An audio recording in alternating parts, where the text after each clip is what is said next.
never thought it could happen to her.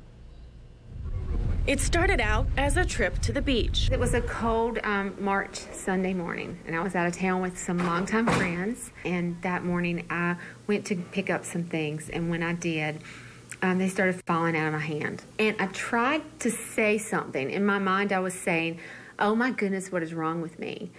But when I tried to speak, nothing came out. I couldn't form words. For the next 30 minutes, I sat on the floor and practiced trying to talk. She was worried. I saw the signs and I didn't pay attention to them. But 47-year-old Christy Wallace refused to believe that what was happening to her was a stroke. I literally work out almost every day. And I don't mean a little workout, I mean hard workout every day. I'm very healthy as far as my eating habits. I don't drink, I don't smoke. Convincing herself her symptoms were just a fluke, she went on with her day at the beach. When she still had problems the next day, I decided it was time to go to the hospital, and it was very apparent on the MRI that I'd had a stroke. The scans showing proof, although Wallace didn't show any long-term effects. But Wallace was lucky because the sooner you're treated for a stroke, the better your chances are for recovery.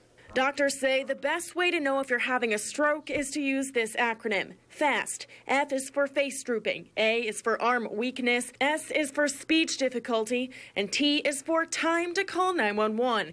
But most importantly, don't think that you're an exception. That can happen anyone. Here in Eastern Carolina, we're in what doctors call the stroke belt. North Carolina is about in the top 10 out of all states in terms of the number of strokes. 4 days later, I had another stroke. Tests at the hospital leading doctors to diagnose Wallace with a genetic disorder that has been causing her to have strokes. At this point, I'm just so blessed that I can walk and that I can talk and that I'm going to be okay. Reporting in Greenville, Rebekah Thurston for News Channel 12.